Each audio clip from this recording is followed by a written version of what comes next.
what were some of the challenges you had to face early on in your career as a young goalie in the NHL?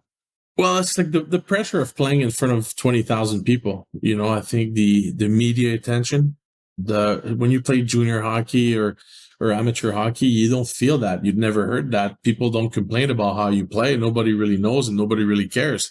But when you are a professional, it's a little different. You got to be accountable to your performances.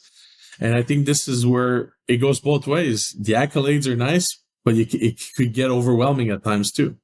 And so it's how to stay level-headed throughout my first year, because I was fortunate to be put in a position to be successful. I had a really good team in front of me. I had an organization that believed in me, and I didn't have to play every single game because they knew I was younger, and I had a really older backup that was a bit older that really took me under his wing. His name was Chris Terreri, and that really, really helped me out. But again, those challenges is like, it's the highs and the lows, how to navigate through those without much experience. I was fortunate. My father obviously played hockey. My big brother played AAA baseball for the Montreal Expos organization.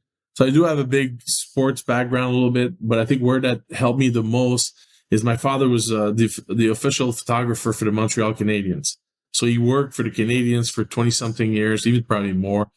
But the stories that I heard from him towards the players that he dealt with, because he was so close to the team, that there was a lot of like deja vu for me, like situation I would see. I remember my dad talking to me about it.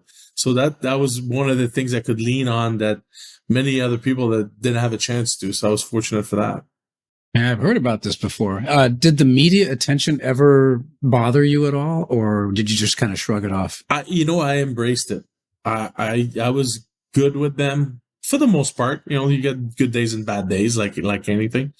But like I said, like the relationship I had with my dad, like sometimes he would miss dinner, at the house, and I was ask my mom, I'm like, what's going on? And like my mom, like there was no cell phone or anything, so we didn't know exactly what was going on. But like my dad, his work was to take a picture of somebody, and he's in the studio, and the guy had a practice, and the guy made my dad wait for 2.5 hours and never showed up.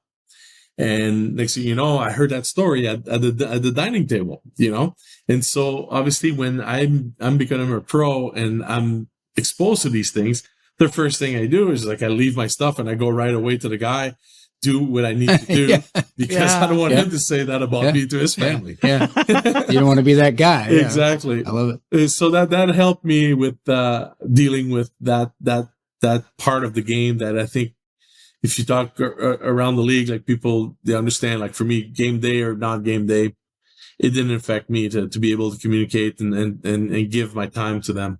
Yeah. I want to rewind a bit.